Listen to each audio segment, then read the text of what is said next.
Hi, I'm Jared. Welcome to Everyday in Adventure. Today, we're going to be talking about military trucks and why they make terrible bug-out vehicles. Let's get into it.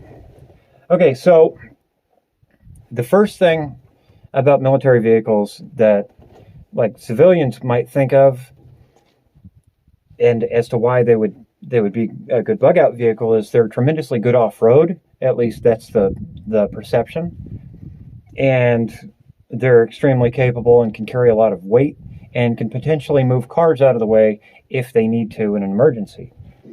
Let's say the road is blocked by vehicles that are out of fuel. And also, that's another point toward deuce and a halves and the general vehicles. Deuce and a halves are usually the vehicle people think of, the military vehicle that people think of when they think of bugging out, because they're stout, but not.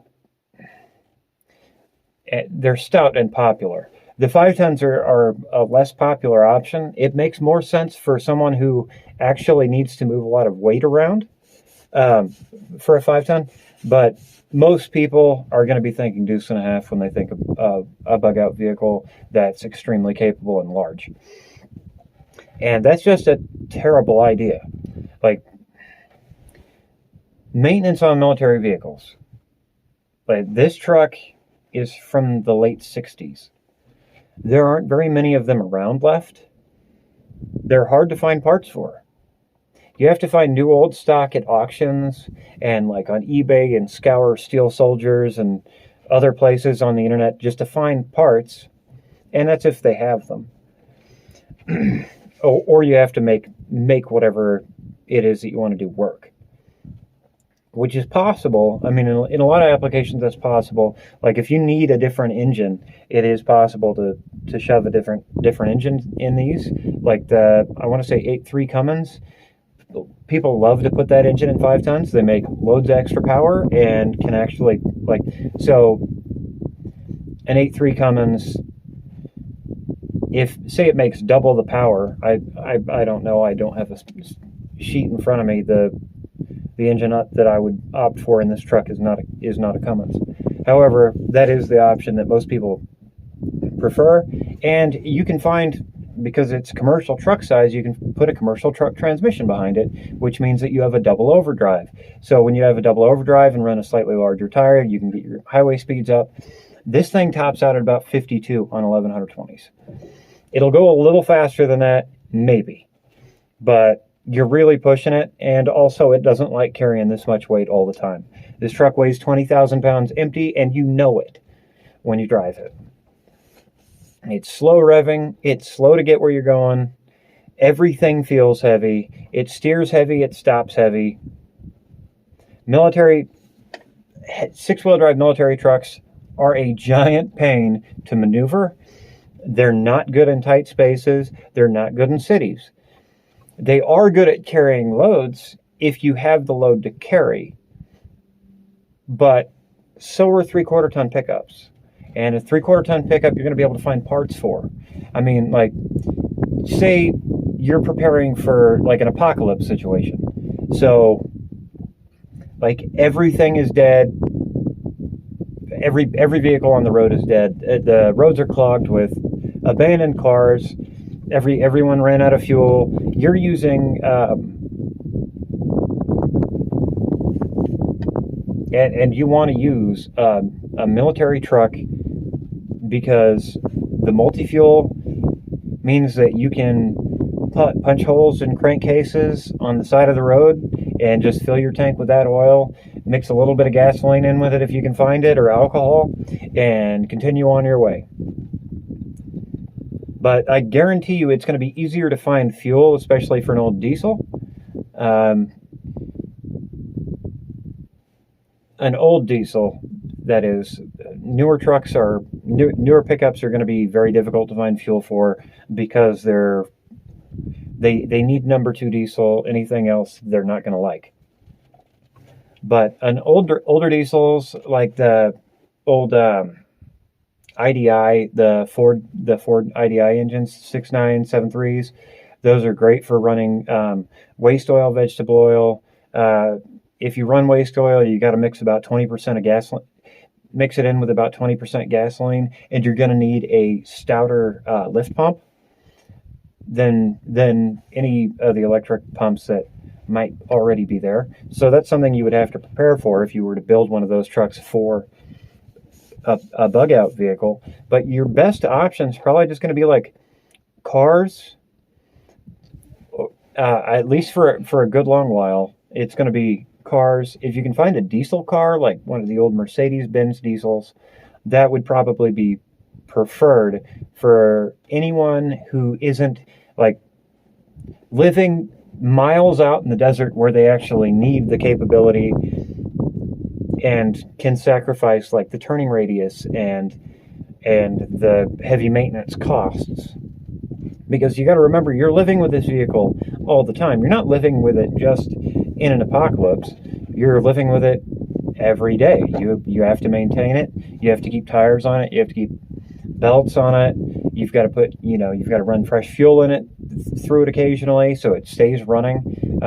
Anything that the engine needs done to it, you've got to do to it in advance. Especially if it is a genuine bug out vehicle, you need something that's going to live a long time, and you need to treat it as if you're going to make it live a long time.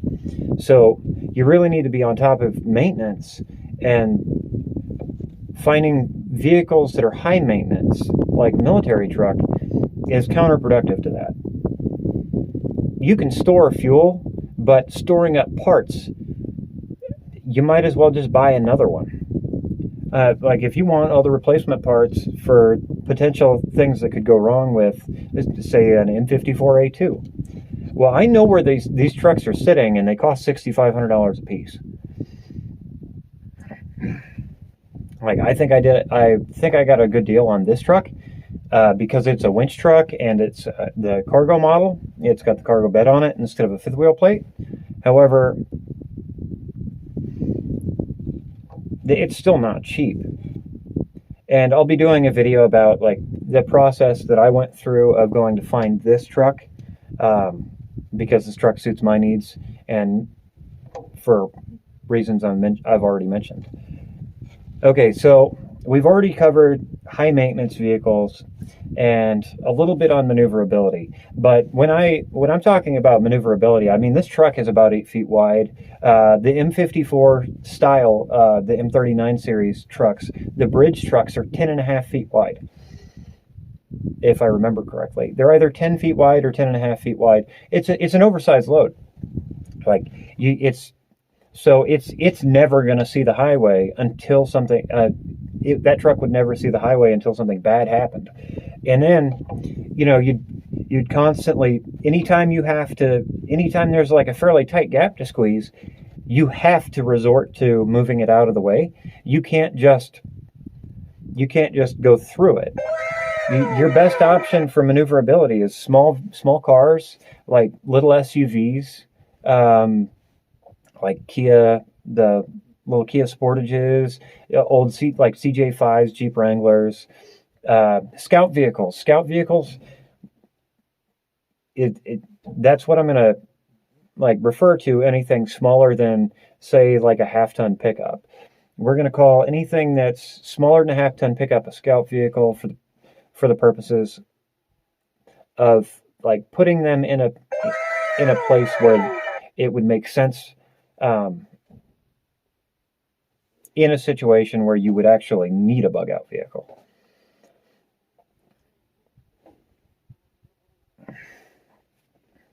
So the maneuverability is a really big deal when it comes to bug out vehicles and the like. It just is. So if it's really that bad out where you think you need the biggest, baddest thing on, the biggest, baddest truck you can physically find, the last thing you want is the thing that comes to mind. What you really need is something nimble and fast, like a motorcycle. KLR, like a KLR 650, sure, it's not fast, but in real life it's fast. It'll do 65. which is plenty, especially if the highways are congested and traffic's not going anywhere because all the vehicles are abandoned. Like zombie apocalypse, motorcycles win the day, you know, just because like you can carry enough stuff for you. You're not worried about overloading yourself with a bunch of gear, um, just because like the chances of you being able to scrounge up enough like food and supplies to last for all that long are slim. But you might be able to find them in short bursts, and in short bursts, I mean, you can carry 3 days worth of supplies on a motorcycle easily. And something like a KLR 650 or dual sports that have like high longevity dual sports are going to be your best bet for like just a single person. Now, if you have a family, it's understandable that you're going to need a vehicle that'll deal with like multiple passengers. Military vehicles don't have room for multiple passengers. So winter hits, I live in northern Nevada. It gets cold up here. We're very often well below freezing, and I can't carry. I mean, I this is a cargo truck, but I can't carry 12 people on the bed when it's 0 degrees out. That would be insane. I mean, even with a canvas shelter on top and maybe like a Mr. Buddy heater, that's really not something that you're going to want to do. Everyone's going to be complaining. They're going to be miserable. Your morale's going to be low. It's not going to be a fun experience. It's not going to be a good experience at all. And you're going to be like on the very edge of being able to survive. Plus, how do you house, like what do you do to rest? Where are you going to rest? Like it has to be a place that'll fit a truck like this. And so if you've got a cabin in the woods, how tight are those woods? If you had, you all, so you need to make sure that the place you're going can fit the vehicle that you're going to take. It needs to be good at getting in and out of tight locations. And it really just needs to fit the bill. Like it needs to be essentially an SUV. It needs to do what SUVs do. It needs to be able to haul a little bit of a load, carry as many passengers as you need. It needs to have some off-road capability, but it's not really all that important. Most places are paved. But the places I go aren't, but most like roads and places that you would normally be at are paved. So like Subarus, old Suburbans, like I said, diesel Mercedeses with maybe just like tire chains. Just carry some tire chains in case you get into the mud. That would definitely be helpful. The other thing you have to consider is like the weight of the vehicle is going to determine how hard it is to get it out of stickier situations. Like Deuce and a half is going to weigh about 11,000 pounds. This truck weighs 19.8. And it does have a winch on it. However, like the winch operation in this truck is essentially a two-person job. I can't be in the cab controlling the winch and also like unspooling it and dragging it, and then like particularly spooling the winch back in. Now there is a hand control on the front of the winch that's a clutch, so you can clutch it in and out, but I can never get that winch tight without ripping my own bumper off from inside of the cab. So it's like if you're a single person, you need something that will deal well with a single person. And if you're multiple people, you need something that deals well with multiple people. And you need to avoid giant like vehicles. Even 1-ton trucks. 1-ton trucks might be a mistake. Dualies, they're wide. They're 7.5 feet wide, or thereabouts. So like a modern 1-ton truck might also be, it might put you in the same boat. It's not maneuverable. It's hard to get around. It's not all that good off-road. And like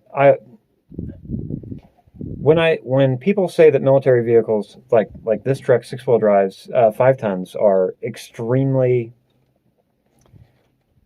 like they're extremely capable, is that they can do pretty good mild off-roading. I mean, like this will do something incredible things that you wouldn't believe that you were doing in it until you did it. Um, but that's not the type of situation you ever want to put yourself in. It's kind of like having lockers. By the time you need lockers, you really need to have not driven to the spot that you're going. And it's understandable that people do put lockers in, and it helps you get out of really bad situations if you get in a situation like that. But you don't want to engage lockers going to point A when you need to return, or to point B when you need to return to point A, because it's you're likely to get yourself in a situation where you can't get back out without lockers. Like you're not going to make it back through the same thing that required lockers in the first place, especially if the weather gets bad. So it's really like you really need to focus on when you're looking for a bug out vehicle. You really need to focus on just does it do what you need it to do? Excuse me. Does it do what you need it to do? Does it go appropriate speeds that you would need it to go to get out of dangerous situations? How hard is it going to be to pull it out if it breaks? Like, how likely is it going to be to break down? How difficult is it going to be to fix if it breaks down? What happens when you get stuck with it?